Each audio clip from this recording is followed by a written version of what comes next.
Hey, welcome back. We're going to be doing my, first of all, ignore it's school supplies. I was gonna shove it all in my backpack. I lost my backpack. I've checked every room in the house, no idea where it is. Anyway, it's whatever. We're gonna do my July reading wrap up. My cute little puppy. That's Blossom. She's my baby. It's my favorite. I know you're not supposed to have favorites, but she's my favorite. She's just laying up there. So I don't even know how many books I've read. So I read 15 books, which is good, kind of average for me. I'm a very quick reader. I'm gonna just get the elephant out of the room.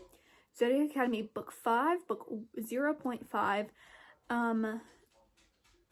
5.6 Night, which is like a one you read after book 5 as well. The Big ASS Party, Zodiac Academy again, Cursed Fates book 5, Fated Throne book 6, and Heartless Sky book 7. Ratings for these. I'm actually like, I have my Goodreads pulled up on my computer because I do not remember all these. Shadow Princess was 5 stars. The ending was awful. Origins of an Academy Bully book 0.5 was 3 stars. Listen, after this, I was gonna go on to read book 1.5, The Awakening as Told by the Boys, but I just don't like reading retellings in this. We were reading things we had heard. My dog's sniffing. We were reading things we had heard about but hadn't seen it. And I just didn't love it, so I just didn't go on to read it. I also wanted something to read after I finished the series when I missed them. Night and Seth on the Moon, I didn't rate either of them because Seth on the Moon is 11 pages and Night is 40. Now, you might be like, why did you add those books when they're so short? Because the other books are massive, okay? I just finished, literally like today, books 8 and 8.5. She keeps moving, and I told her that she could come up here while I was filming if she didn't move. Be cute and stay like that. She's so cute. I love her. And so yeah, literally book 8 is 1,200, over 1,200 words. Book 7 is around 1,000. Like, these books are big. Yes, I'm gonna count the teeny tiny little novellas that come in between them. So yeah, I did rate that. And then the Big ASS Party.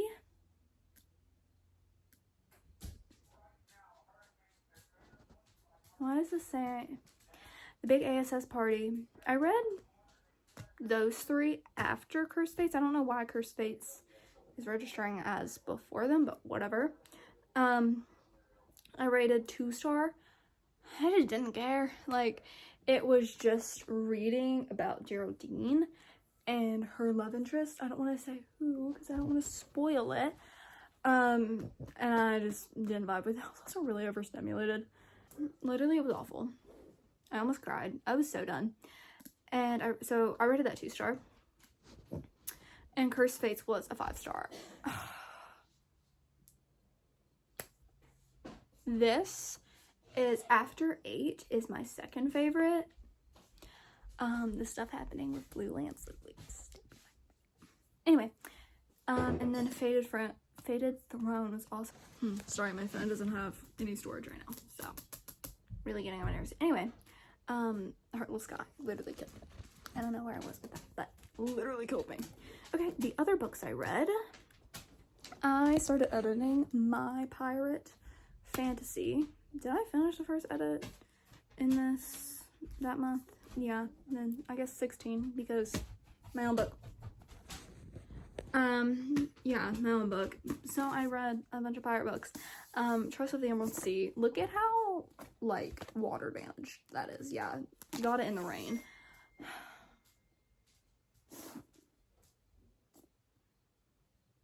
Did that, yeah. Read it over vacation. Sorry, my mom texted and I got distracted and I forgot what I was saying. I read this over vacation because I went to the beach and I loved it. It was such a good book. The only thing, it was 4 stars. The only thing I didn't like about it is that I didn't get as connected to the characters, and that's totally on me because I read this on vacation and I didn't have a bunch of time to read because like when I had like free time, I wanted to spend time with my family who I haven't seen in like a year. I see like once, twice a year because they live in Atlanta. And so I wasn't spending a whole bunch of time reading, so I would read like 50 to 100 pages a day, which for me, I have really bad short-term memory and ADHD. I just like at some point I just didn't want to really finish it because it was good and I was hooked, but I just read it over such a long period of time for this small of a book. Well, it's not small, but for this length of a book, it's not even 400 pages. And it took me like over a week to read. Not over a week, like a week to read. And that's just not normal for... What the hell is he barking at? Hey! Anyway.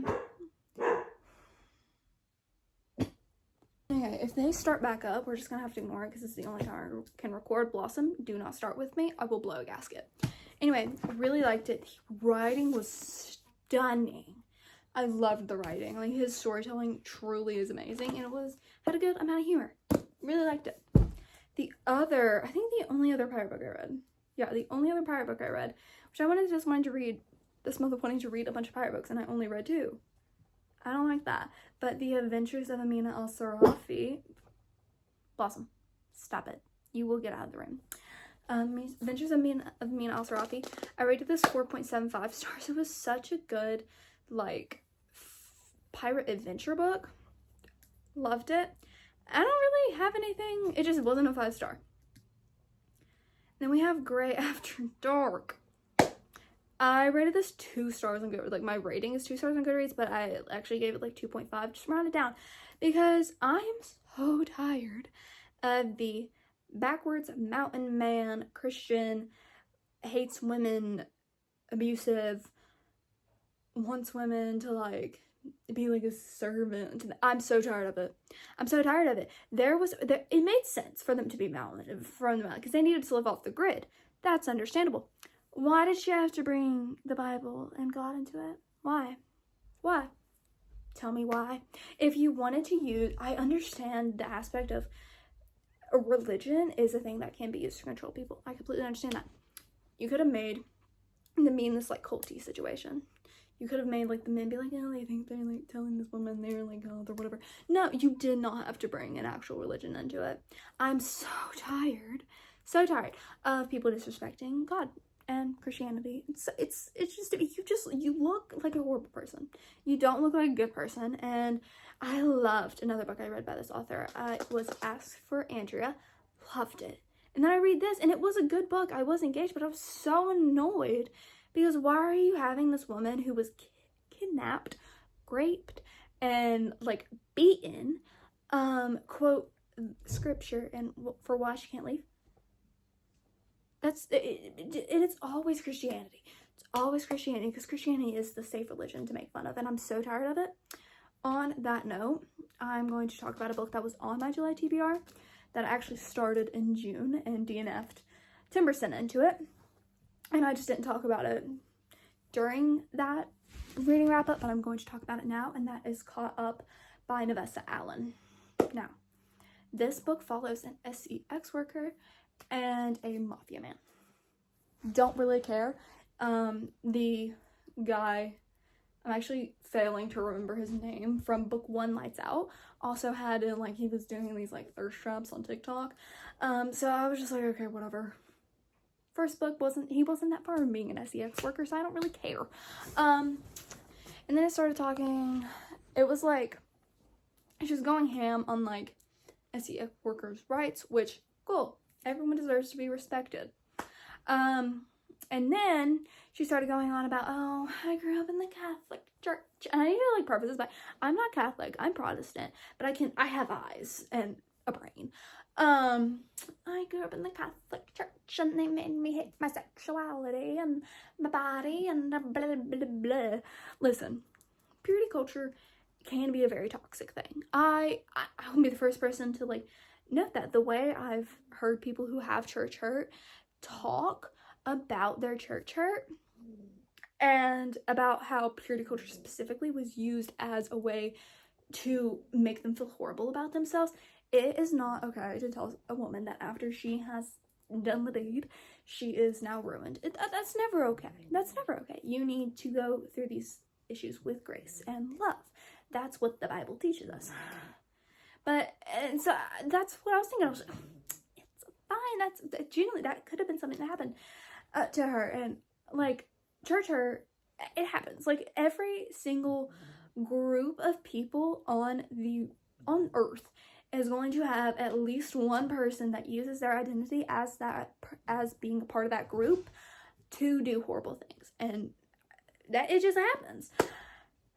And then the man, we're in his point of view. This is probably what, chapter 3, 4, 5. Okay. They go to mass. Cool. I've never been to mass, but cool. My mom says she doesn't like to go because it's a workout, because you have to like stand up and sit down. She says it's a leg day workout, which is really funny. But and he's going on about, oh, they look at her bad because she's an SEX worker, but they don't look at me back. They look at people. That's understandable.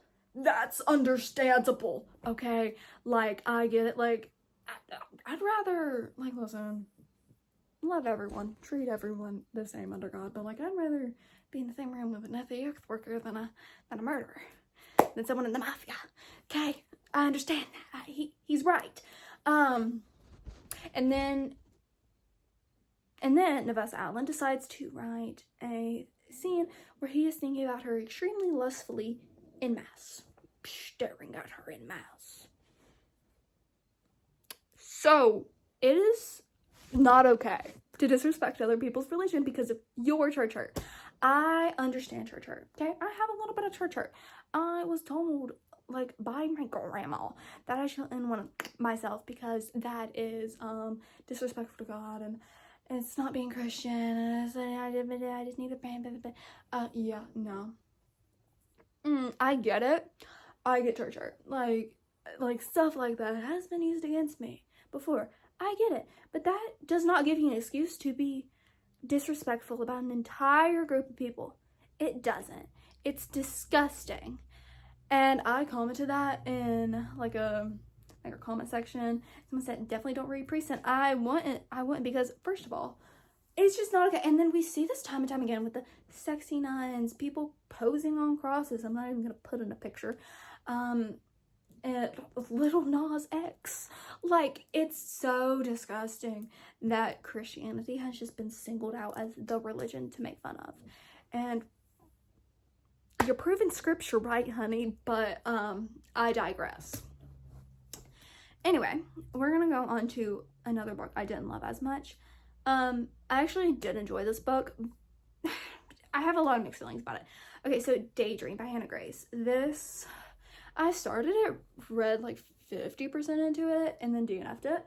Soft DNF'd it, read that thriller, and then came back after reading Faded Throne. No. Okay, I don't know. But, listen, I just, how do I, he's barking. Literally jump off the bridge. Blossom, do not. This was insta-love. Like, insta-love to the max. They meet like once, and then within the first 100 freaking pages, make this like dating but not dating, like pact thing. Within the first 100 pages, you're just gonna have to ignore her. I'm so sorry. First 100 pages.